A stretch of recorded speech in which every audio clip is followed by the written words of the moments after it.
nikmat yang paling saya rasakan dengan adanya Hafiz Al-Quran ini, yang pertama sekali itu dada lapang. Karena mungkin ada ayat Quran di dalam dada ini, jadi nikmat beribadah, nikmat baca Al-Quran dan memahaminya. Bismillahirrahmanirrahim. Assalamualaikum warahmatullahi wabarakatuh. Sahabat pecinta Al-Quran yang dirahmati Allah, ada sebuah kisah nyata dari seorang masyayikh tentang seseorang yang hafal Al-Quran saat usia di atas 60 tahun. Beliau bercerita bahwa ia mempunyai halaqah hafalan Al-Quran di Masjidil Haram. Di Masjidil Haram itu banyak sekali halaqahnya. Ada halaqah kitab Riyadhus Shalihin, halaqah tafsir, halaqah hadis, dan masih banyak lagi.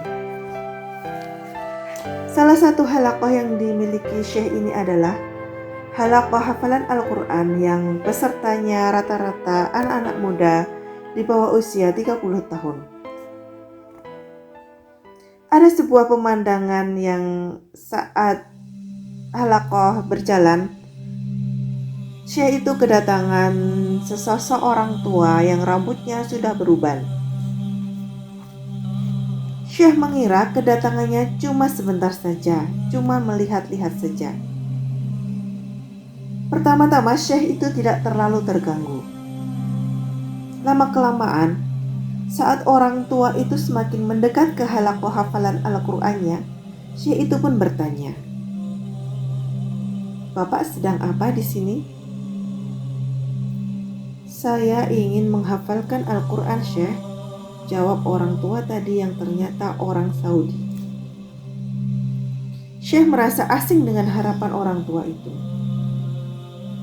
"Berapa umur Bapak?" tanya Syekh. "Di atas 60 tahun, Syekh." "Di atas 60 tahun tidak usah menghafalkan Al-Quran, Pak. Perbanyak saja sholat tahajud, sholat sunnah, dan sedekah. Insya Allah selamat," ujar Syekh tersebut. Setelah itu, Syekh itu pun kembali fokus kepada halaqah hafalan Al-Qur'annya. Dan ternyata orang tua itu tidak juga beranjak pergi. Syekh itu tetap fokus pada halaqahnya dan tidak memperdulikan bapak tua tadi. Namun, bapak tua tadi masih di tempatnya dan belum beranjak pergi. "Loh, ada perlu apa lagi Bapak?" tanya Syekh kembali. "Saya ingin menghafalkan Al-Quran, Syekh." "Motivasi apa yang membuat Bapak ingin menghafalkan Al-Quran? Bapak kan sudah tua, sudah beruban, bukan lagi dalam masa emas untuk menghafalkan Al-Quran.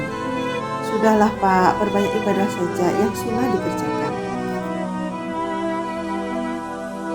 "Syekh, saya itu baru saja tersentuh mendengar satu hadis yang membuat saya terbelalak. Walaupun sudah pernah saya mendengarnya." "Apa hadis yang Bapak dengar?"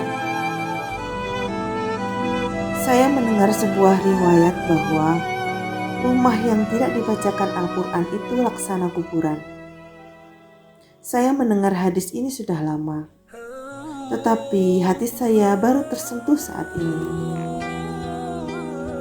Terus, apa hubungannya dengan niat menghafal Al-Quran, Bapak?"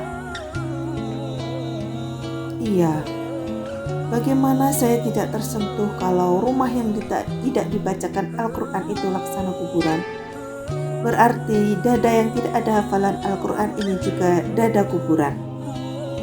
Saya tidak mau kalau mati nanti dada kuburan berhimpitan dengan tanah kuburan." Masya Allah, hadis itu kalau sudah ditadaburi maka sangat dalam sekali maknanya. Maka izinkan saya untuk ikut menghafalkan Al-Quran, Syekh. "Baik, kalau Bapak kuat, silahkan masuk ke halaqah dan menghafalkan Al-Quran." Kemudian Syekh itu berkata kepada bapak tua itu, Ittashduqillaha yashduqka. Jika kamu jujur kepada Allah, niscaya Allah akan jujur kepadamu. Kalau Bapak menjaga niat selama menghafal Al-Quran ini karena Allah, maka dialah yang akan menyelesaikan apa yang Bapak niatkan semata-mata untuk Allah. Keduanya kemudian berpisah. Hari berikutnya, orang tua itu sedang datang untuk menyetor hafalan. Hari-hari berikutnya terus seperti itu, hingga 3 tahun berlalu. Hafalan orang tua tersebut selesai, dan ia menjadi hafiz Al-Quran. Setelah berhasil menghafal Al-Quran, selang beberapa bulan kemudian bapak tua itu meninggal dunia, persis dengan harapan yang dia miliki. Dadanya adalah dada Al-Quran untuk menerangi tanah kuburan. Allah kabulkan harapan sosok bapak tua yang usianya di atas 60 tahun setelah 3 tahun berjuang menghafal Al-Quran. 3 tahun itu pula Allah menyelesaikan apa yang dia harapkan dan dia mengabulkannya. Itulah dahsyatnya ketika seseorang sudah menetapkan niat karena Allah. Harapan itu tidak boleh pupus dan harus ada. Kalau harapan itu benar-benar ada, walaupun tampak mustahil di hadapan manusia, maka yang akan menyelesaikannya adalah Allah. Kun fayakun. Tidak ada yang tidak mungkin bagi Allah. Wallahu a'lam bishawab. Wassalamualaikum warahmatullahi wabarakatuh.